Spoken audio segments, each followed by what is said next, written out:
the most sophisticated jumbo jet on the planet.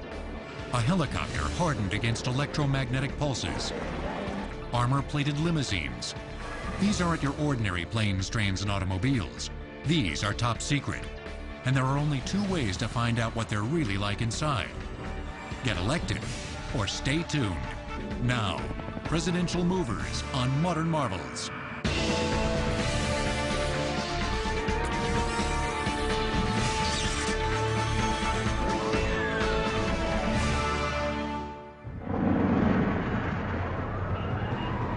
On September 11th, 2001, during the chaos of the terrorist attacks, President George W. Bush boarded a special 4-engine turbofan Boeing 747 jumbo jet. Tail number 28000. Like any Air Force vehicle carrying the president, this craft was designated Air Force One. With the president a potential target, the jet took off at an angle steeper than this more typical takeoff to avoid a possible surface-to-air missile assault. The passengers on board thought it was near vertical ascent out, full throttle, in a national emergency. And of course, as that fateful day unfolded, Air Force One was the extension of the White House, a refuge, a means of travel, a symbol of the American presidency. This plane, one of two nearly identical jumbo jets designed for presidential use, was deployed in a deception maneuver as Bush was taken from Florida on a circuitous route back to Washington. Air Force One is not a stealth aircraft. Still, had it come under attack, the pilots would have had at their disposal certain defensive measures. There is a passive anti-missile defense system in the tail of the aircraft that is designed to defeat infrared missiles by emitting a heat source that produces more heat than the exhaust of the aircraft engines. A decoy system can fool the missile and draw the missile away from the aircraft. Civilian analysts also speculate that Air Force One is insulated against microchip damaging EMPs, or electromagnetic pulses, like those produced by a nuclear blast. The purpose, of course, is for Air Force One to be able to fly in wartime, including nuclear wartime, and to be able to carry the president. Much of this is shrouded in secrecy, but we know such systems exist, and they would represent the very state of art when it comes to providing defensive capabilities for an airplane. Lay experts strongly believe that Air Force One does not have offensive weapons.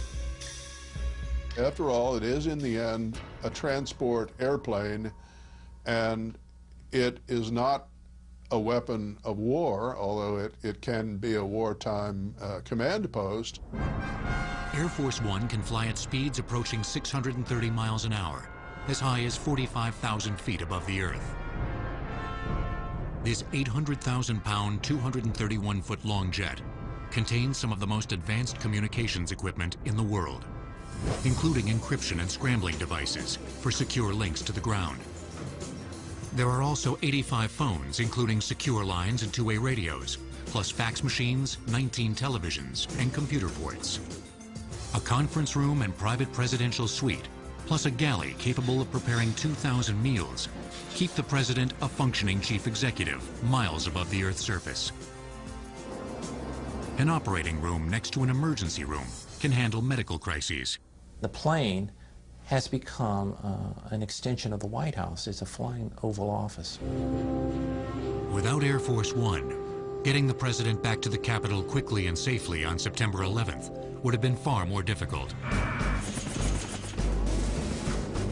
All presidential movers are designed to keep the president safe, and by extension, our government working. For more than 150 years, trains, autos, airplanes, and helicopters have been transformed into high-tech cocoons. We need to safely transport the most powerful person in the world, but these vehicles have become potent symbols themselves of the office they serve. Nixon landing in China, opening up China. What greater image do we have of that, of the American plane? Here's America, guys, and Reagan leaving the negotiating table, calling Gorbachev's bluff in Iceland and getting in his plane and flying back. We have the world defined by a president who can get on a plane, fly across half the world, stand before a wall built by a dictatorial regime and defy that regime. And therefore, as a free man, I take pride in the words, Ich bin ein Berliner. And they often play their part in our most profound national dramas. Kennedy's assassination in 1963, Roosevelt's death in 1945, Nixon's resignation in 1974. Perhaps the most technologically impressive of all the presidential movers are the airplanes. The current 747s are the latest in an evolution that began with the first airplane to ever take a president aloft in St. Louis, Missouri, back in 1910. The first president to fly was Theodore Roosevelt. However, he was not the president of the United States at the time. He had left office, but he actually got into a Wright Brothers aircraft and went around. This historic and dangerous trip, captured by another fledgling technology, motion pictures, was the first of a series of presidential milestones to take place in the air.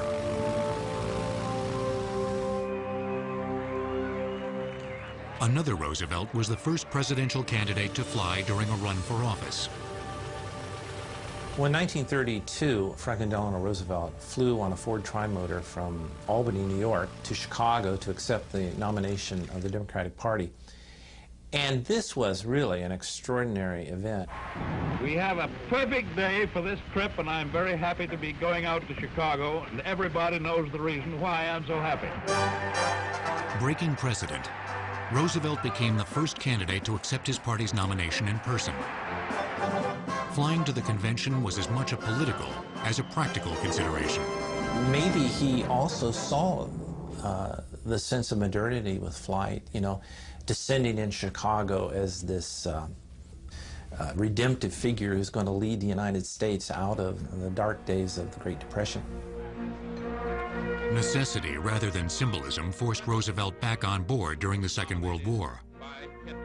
In January of 1943, a full 11 years after his trip to Chicago, he became the first sitting president to fly, traveling to a conference in Casablanca in a Boeing 314 Clipper seaplane. The journey took 90 hours in flying time round trip and covered over 17,000 miles. The secrecy was such that the crew of the Dixie Clipper only knew that a Mr. Jones, who was passenger number 1, was going to board the Dixie Clipper for the flight. But they were escorted by fighters, and they made this arduous trip down to Brazil, and then they crossed the South Atlantic to British Gambia, and then he was transferred to a C-54 4-engine transport that flew him to Casablanca. Roosevelt's appearance in Casablanca allowed him to engage in personal diplomacy with his Allied counterparts at a crucial stage in the war. In December of that same year, he flew to Tehran on a C-54 Skymaster. Clearly, the president needed a plane at his disposal, and a Skymaster was soon converted for his use. Now, this aircraft had special features. It has an armor-proof window, so if the president wants to look out the window, he certainly can. It also has accommodations to carry a large number of people. They have extra gas tanks built into the aircraft to extend the range of the aircraft. The most significant modification to the plane acknowledged another, less publicized presidential mover: Roosevelt's wheelchair. They build an elevator into the back of the airplane. This way, President Roosevelt's wheelchair can be rolled onto the elevator. He can be raised into the aircraft. Roosevelt used his C-54, unofficially nicknamed the Sacred Cow, only once, in February of 1945, traveling to an Allied conference at Yalta on the Black Sea. Harry S. Truman inherited the plane 2 months later, upon Roosevelt's death. He flew to Potsdam, Germany for the last of the wartime conferences in July of 1945. And Truman routinely conducted business on board the presidential aircraft. He signed the National Security Act of 1947, which created the Defense Department, the Air Force, and the CIA, among many other things. And it was an example of conduct of presidential business while flying. Aviation technology had advanced rapidly by the time Truman was signing laws in midair. and the sacred cow had been replaced by a new DC-6 with a pressurized cabin.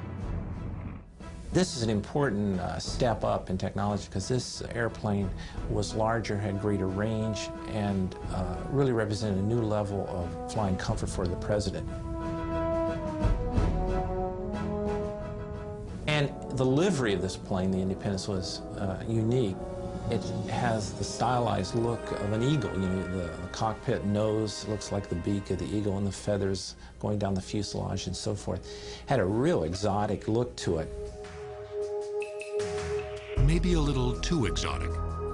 Early color photos of the livery or external appearance of the plane reveal a yellow paint scheme that was soon changed. President Truman's aircraft, the Independence, had in the nose a weather radar designed to help it navigate. And paint can and does interfere with radar, and it is very possible that the color of the nose of Truman's airplane was changed so that the weather radar on the plane would work better. The Independence flew Truman to Wake Island in October of 1950 to confront General Douglas MacArthur, who refused to follow administration policy in Korea. This presidential journey began one of the greatest crises of Truman's presidency, which culminated in his firing MacArthur. Upon his election in 1952, Dwight Eisenhower became the first president who knew how to fly a plane. The Air Force kept ahead of the technology curve by transforming a new Lockheed 749 Constellation into the official presidential plane. Upgraded in 1954 to a Super Constellation, these planes were the first presidential aircraft with a private presidential suite and a conference table. The Columbine 3, which is the one that's on display at the United States Air Force Museum, this aircraft had the latest in technology available for the President of the United States. He could make a telephone call from the airplane and be connected to someone on the ground. Plus, he had a teletype machine. Despite the improved technology on board Columbine 3, the piston-driven Constellations were far behind the new jet-powered aircraft that were overtaking the commercial airline industry in the mid-1950s. The Office of the President of the United States needed the biggest, fastest, most advanced plane available.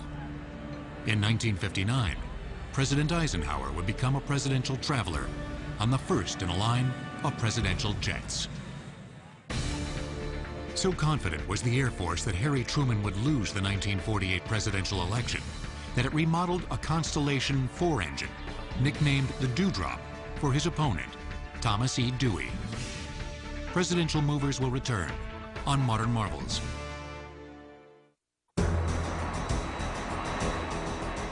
Today's Air Force One jumbo jets are the latest in a series of jet-powered aircraft that began in the late 1950s. The switch from piston-driven aircraft was a product of technology and Cold War one-upmanship. Premier Khrushchev had a jet. Therefore, the State Department convinced the President of the United States and Congress that the President of the United States needed to move up to jet aircraft. The aircraft was a Boeing 707, known to the military as a C-137A. It was not built and earmarked specifically for presidential travel, but Eisenhower flew on this aircraft. Tail number SAM for Special Air Mission 709 was the first plane designated with the radio call sign Air Force One. Initially, an airplane was named based upon the mission number the airplane was flying, so the number would change periodically. Unfortunately, one day, President Eisenhower was using a number very similar to one being used by an Eastern Airlines aircraft, and there was some confusion as to which aircraft the President of the United States was on.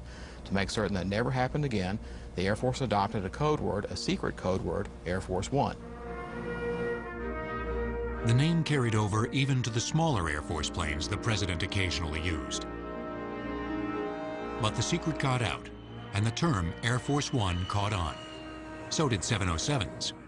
Everybody recognized this aircraft as leading all others in advancement aviation. This was the aircraft. A new 707, tail number SAM 26000, joined a new president, who recognized that the orange Air Force security paint job had to go. The Kennedys with their interest in style and their flair for that, enlisted Raymond Loewy, who was an industrial designer, a very famous one, to see if he could come up with a new livery, a new paint scheme.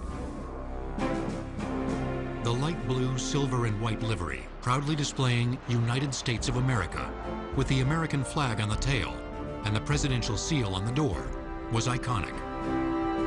I think it's a paint scheme that just really fits the airplane. I personally think it fit the 707 to a T. The new Air Force One had style and substance over the Eisenhower-era Columbine III, which Kennedy still had access to. The difference between these two aircraft is like night and day. The 707 is much faster, going along at about 550 miles an hour as opposed to 300 miles an hour. It is truly transcontinental. The aircraft cannot be refueled in flight, but it carries enough fuel that it can get across the Atlantic and well into any place it needs to go. SAM 6000 had the most up-to-date electronics and communication systems available. It also flew higher and more smoothly than previous planes. Kennedy's original presidential suite gave the chief executive some privacy, with a bedroom in addition to plush, comfortable chairs. In 1963, the plane entered the record books.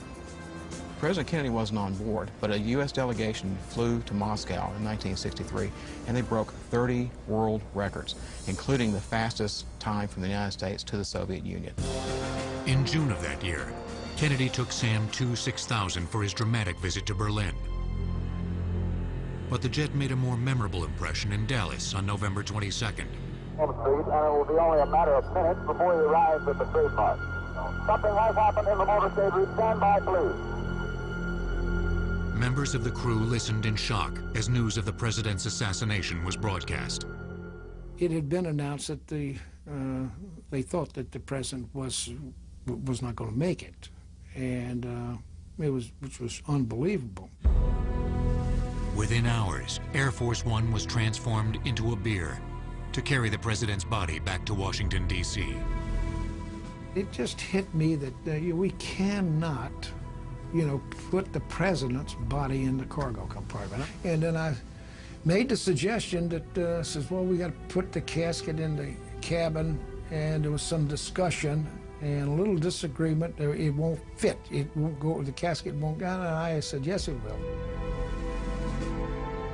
After the casket was placed inside the plane, Lyndon Johnson insisted he be sworn in before the plane took off, with Mrs. Kennedy by his side. And that's one of the most searing and memorable photographs in American history of Jacqueline Kennedy standing there with that blood-splattered outfit on. So there's Air Force One, and it's at the epicenter of the American experience at that point. As president, Johnson altered SAM 6000 to fit his style, removing partitions to better see what was going on from his suite at the rear of the plane. Johnson also used the plane as leverage, offering an exclusive ride as a political plum. Twice he visited troops in Vietnam. When Richard Nixon took office in 1969, SAM 6000 was being renovated. They literally stripped the airplane on the inside from the very nose to the very tail of the aircraft. They took out everything, put new wiring, new electronics, and by doing that, it made it a true working White House. A new Boeing 707, SAM 7000, joined the fleet in 1972, and together, the planes helped Nixon conduct foreign policy in Russia and China. But in 1974, Nixon resigned the presidency amidst the Watergate scandal. I shall resign the presidency effective at noon tomorrow. Vice President Ford will be sworn in as president at that hour in this office. He left Washington for the last time as president on August 9th, traveling back home to California. The pilot took note of the fact that Gerald Ford would be sworn in as president around noon, and the plane was over Kansas City traffic control at that very moment, and the pilot called down, and the designator ceased to be Air Force One and became SAM 26000. President Nixon then became Citizen Nixon. My instructions were that at noon, when everything was to pass, and they were going to have a martini together. They did have a martini at the passing of the guard, so to speak. The symbolic power of Air Force One backfired for President Ford when a stumble down the steps in front of the plane with Mrs. Ford became an emblematic image of his presidency. One of the stewards would try to hold the umbrella for her and another steward for the president, but President Ford refused that day. He said, "I'll take the umbrella." And he slipped a little bit, thought I'd lost my job. Got a few phone calls that evening. Both Presidents Carter and Reagan used Air Force One as a diplomatic tool and to symbolize the strength and power of the presidency. Most memorably during Reagan's visit to Berlin in 1987, an echo of Kennedy's trip 25 years earlier. Sam 27,000 took Ronald Reagan to Berlin, too, to make another epic speech. Mr. Gorbachev, open this gate. And that's another way of looking at Air Force One. It's kind of an arrow going through the sky, taking presidents to very pivotal meetings. By the end of Reagan's term, Air Force One needed an upgrade, and he signed the order for the current 747s. Good heavens. Oops, I'm sorry. Roomy setup. I just want to peek. Sure. Isn't this beautiful? See the hot tub? No hot tub. Delivered after the Reagan term, they have served Presidents Bush Sr., Clinton, and George W. Bush. It seems like we've reached technologically kind of a plateau. The current 747s represent, in terms of speed and accommodations and technical sophistication, everything you would need.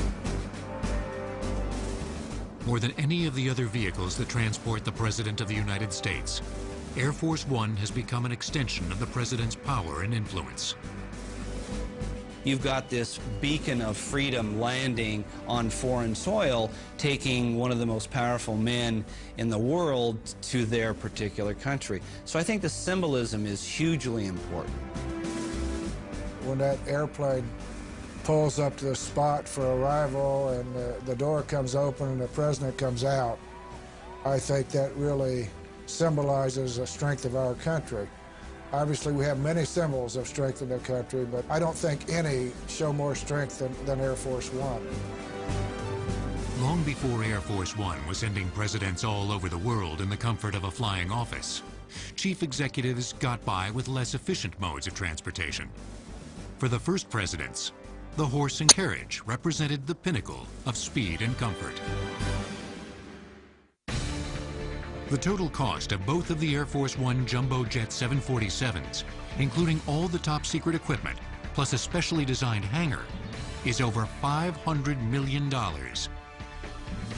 Presidential movers will return on Modern Marvels. The revolution in transportation over the last century has allowed the president a variety of options: planes, trains, and automobiles that simply didn't exist in 1789. For George Washington, transportation wasn't all that different from that of the Roman emperors, and it invariably involved horses. He went up and journeyed through New England with Thomas Jefferson.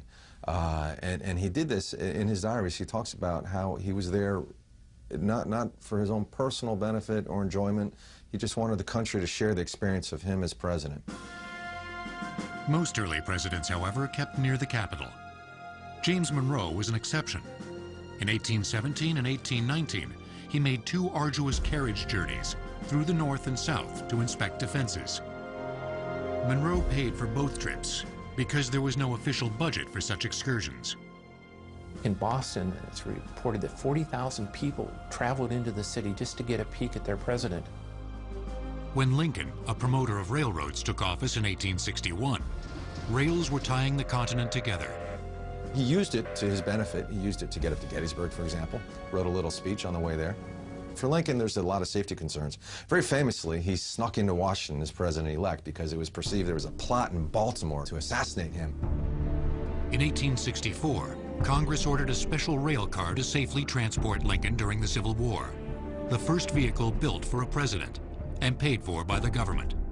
It's a magnificent car, and he doesn't get to ride in it until he's shot and he's dead and can no longer enjoy it. But that car made one of the most famous train journeys of a president ever, slowly with the bell chiming constantly all the way back to Springfield, Illinois, carrying Lincoln's body, and the country mourning alongside the road. Rutherford B. Hayes achieved an important presidential milestone in 1880 during one of his many travels. They called him Rutherford the Rover. And one of his achievements was that he took a train and went to the West Coast. And that act is incredibly symbolic. Now the president has gone to the people in Oregon and California. Not only can they go to him, but now he has gone to them. After Hayes, luxury loaners from railroad magnates whisked presidents across America.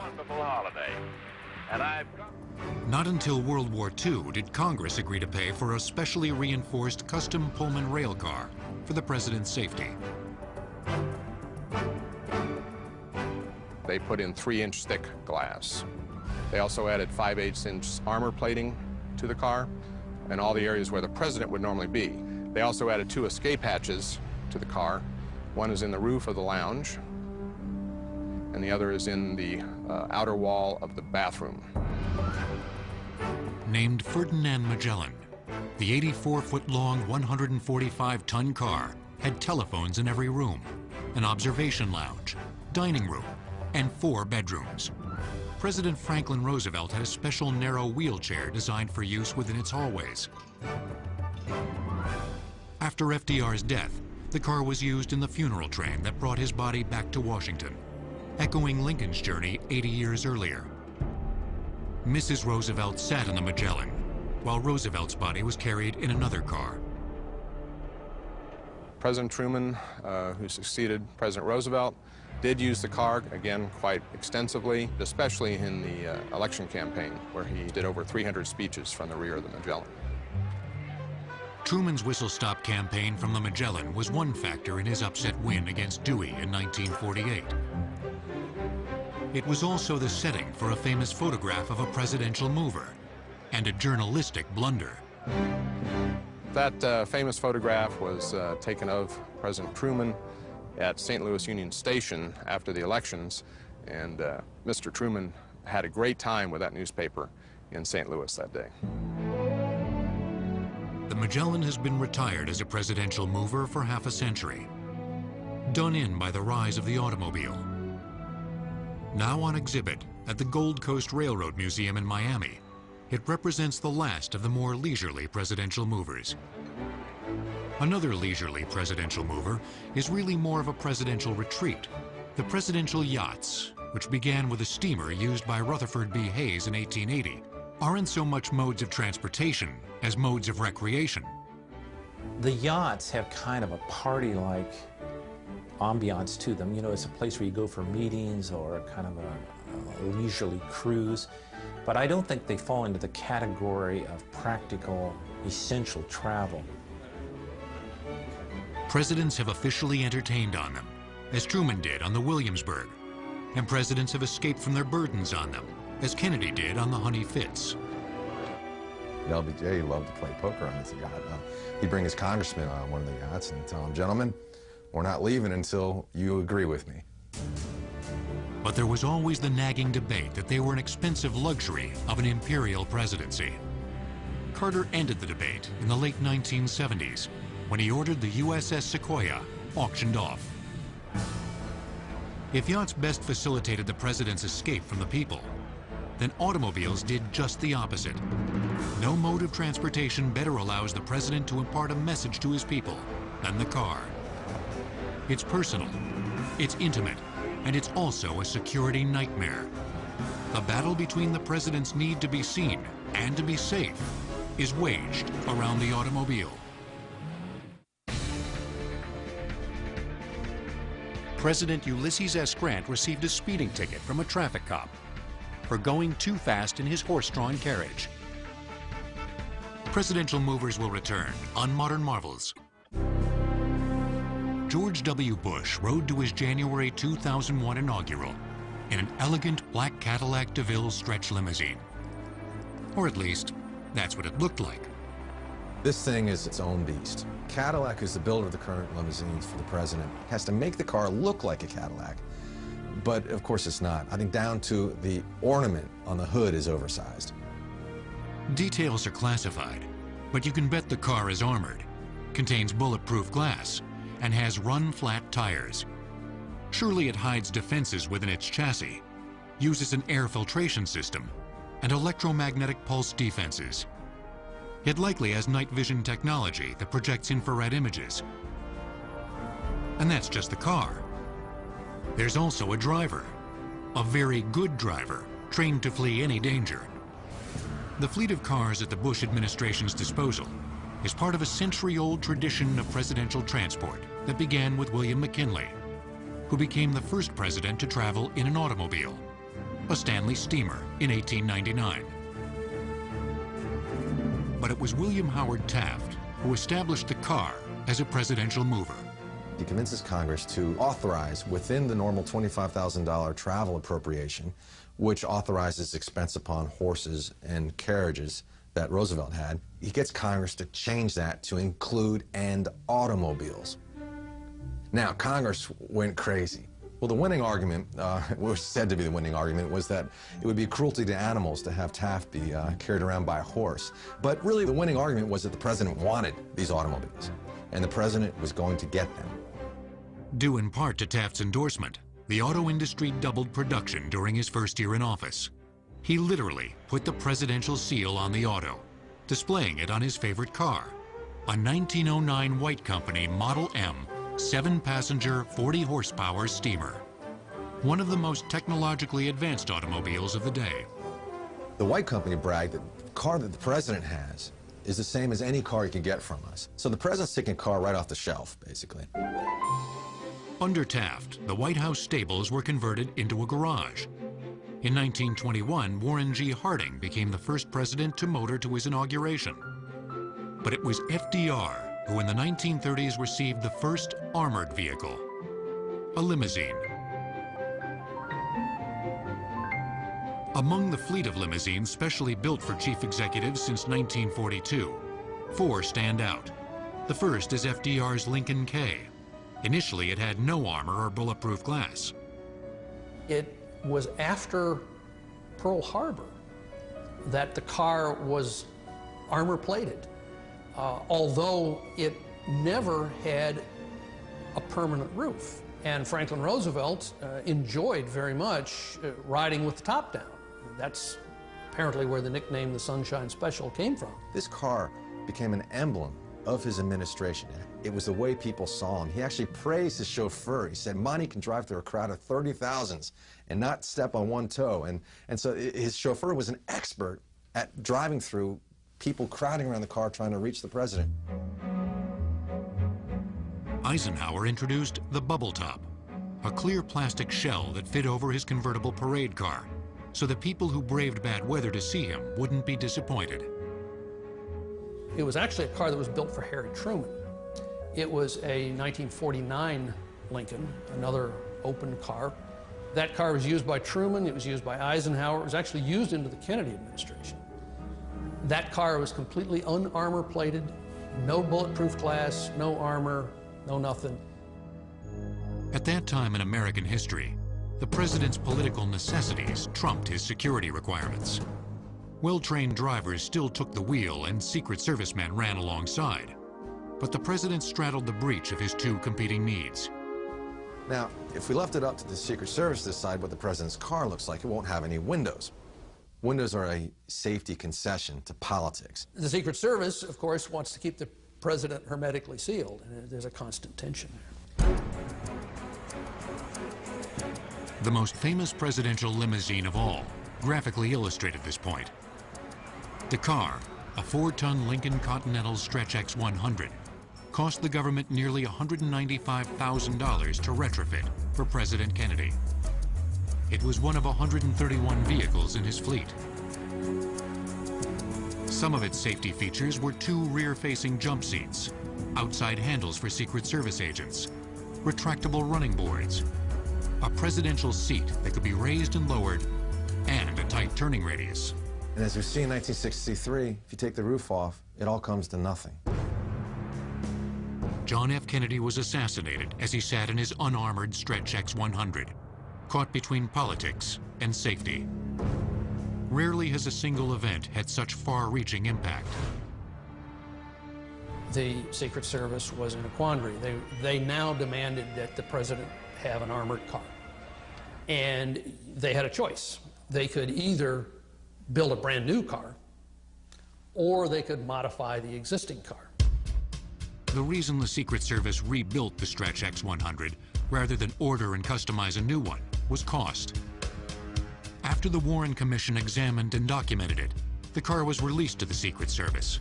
It still cost $1 million to renovate, including a $125,000, 1,500-pound windshield of bulletproof glass.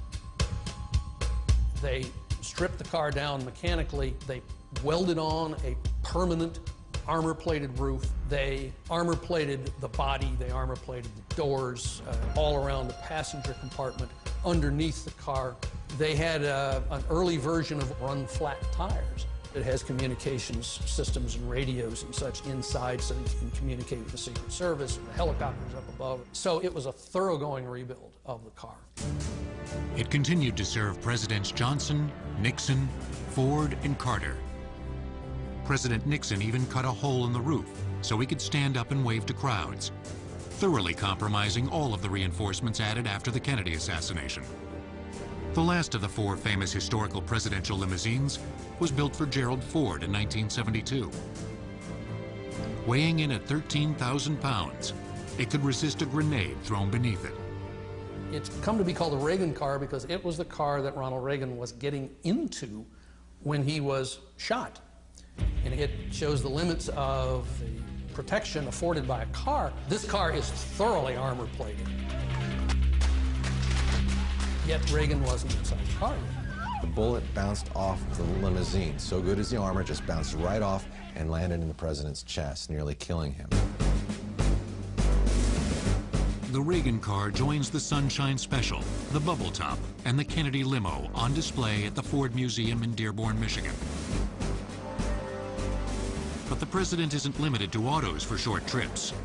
There's also Marine One, the most technologically sophisticated helicopter in the world. Despite its $200,000 cost in 1961, the Ford Motor Company leased the Kennedy limousine to the White House for only $500 per year. Presidential movers will return on Modern Marvels. The current Marine One helicopter is the most agile of all the presidential movers, able to lift off from an airport tarmac and place the president back home on the lawn of the White House. President Eisenhower ushered in presidential helicopter travel on July 12, 1957, in an attempt to simplify short trips to places like Camp David without involving the fleet of presidential limousines. The first presidential helicopter was a Bell H-13. That's the military version of the bubble-topped helicopter you see on the intro to MASH. There was very little space on the inside, and the Secret Service felt that it really wasn't safe for the president. Eisenhower's two-man H-13 was quickly replaced by a more spacious Sikorsky H-34C, which could accommodate half a dozen passengers. Perfect for traveling the 70 miles to Camp David.